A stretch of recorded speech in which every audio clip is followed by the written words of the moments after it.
बेबस बाप। रात की खामोशी में बूढ़ी खाट चरमर कर रही थी। रहमान ने गहरी सांस ली। कमजोर हाथों से उसने अपनी पतली चादर को और कसकर ओढ़ लिया। सर्दी अब भी हड्डियों में बैठी हुई थी। उसके 4 बेटे थे और 2 बेटियां। वक्त ने सबको जवान कर दिया था। रहमान, जिसकी कभी गांव में तूती बोलती थी, अब सफेद बालों और झुकी कमर वाला एक बेबस बूढ़ा था। उसकी पत्नी बरसों पहले गुजर चुकी थी। बेटे अपने अपने कामों में व्यस्त थे और बेटियां ब्याह कर अपने अपने घरों की हो चुकी थीं। रहमान को सबसे ज्यादा फिक्र अपनी छोटी बेटी सलमा की थी। वो उसे अच्छे घर में ब्याहना चाहता था। आखिरकार एक दूर के शहर से अच्छा रिश्ता आया। रहमान थोड़ा हिचकिचाया क्योंकि बेटी दूर जा रही थी, लेकिन बेटों ने समझाया कि रिश्ता अच्छा है, इनकार करना ठीक नहीं। सलमा की शादी धूमधाम से हुई। जाते वक्त उसकी आंखें नम थीं। उसने रहमान का हाथ पकड़ा और कहा, अब्बा जान, अपना ख्याल रखना, भाई तो अपनी दुनिया में मगन है। रहमान ने मुस्कुराने की कोशिश की, हालांकि उसकी अपनी आंखों में भी आंसू थे।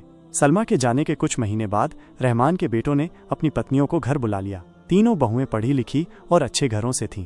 रहमान को लगा कि अब वो अपने फर्ज से मुक्त हो गया है और आराम से अपनी बची हुई जिंदगी गुजार सकेगा। लेकिन हालात बदल गए। एक सर्द रात रहमान अपने कमरे में लेटा था। उसकी बड़ी बहू कमरे में आई और बोली, अब्बा जी, ये मेरी नई शॉल है, बहुत गर्म है, आप इसे ओढ़ लीजिए। रहमान खुश हुआ कि बहू कितनी ख्याल रखने वाली है। उसने शॉल ओढ़ ली।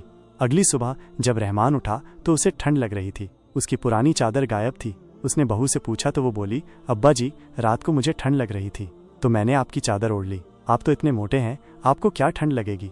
रहमान चुप रह गया। धीरे धीरे ये रोज का नियम बन गया। रहमान की जरूरत की हर चीज बहुएं ले लेती और उसे पुरानी और बेकार चीजें पकड़ा देती। उसका कमरा सबसे कोने में था, जहाँ सर्दी और गर्मी दोनों ज्यादा लगती थीं। उसे खाने में भी सबसे आखिर में बचा हुआ मिलता, जो अक्सर ठंडा और बेस्वाद होता।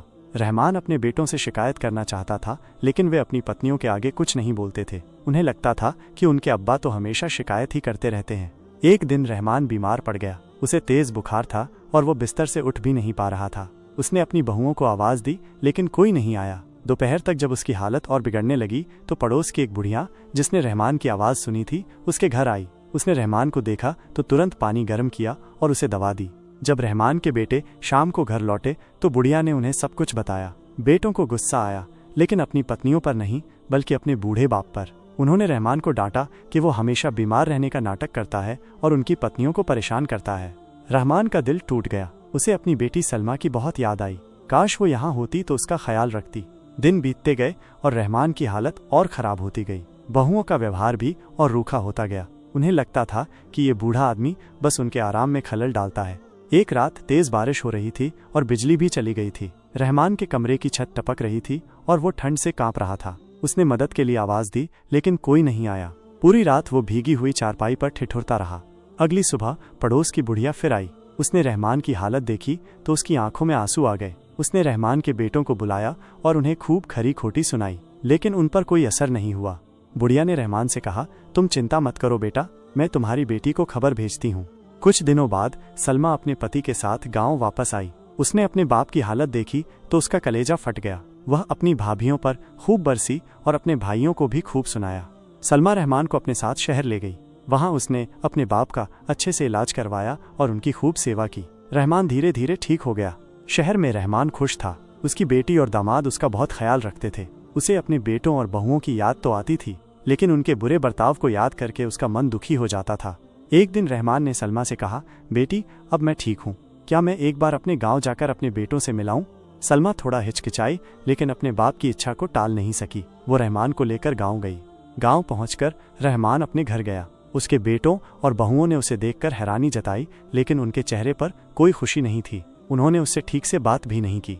रहमान को समझ आ गया कि अब कुछ नहीं बदल सकता। उसके बेटे पूरी तरह से अपनी पत्नियों के वश में हो चुके थे। वो चुपचाप वापस सलमा के साथ शहर लौट आया। उसने फिर कभी अपने बेटों को देखने की इच्छा नहीं की। उसे एहसास हो गया था कि बुढ़ापे में औलाद का प्यार नसीब वालों को ही मिलता है। इस कहानी में भी एक बूढ़ा बाप है जिसकी औलादें बड़ी हो जाती हैं और वो बेबस महसूस करता है। बहुओं का बुरा बर्ताव और बेटों की अनदेखी उसे दुख पहुंचाती है, लेकिन अंत में उसे अपनी बेटी का सहारा मिलता है। यदि आपको ये वीडियो पसंद आया हो तो कृपया लाइक करें, अपने दोस्तों के साथ शेयर करें, कमेंट में अपनी राय दें और हमारे चैनल को सब्सक्राइब करके बेल आइकन दबाएं ताकि आपको हमारे नए वीडियो की सूचनाएं मिलती रहें।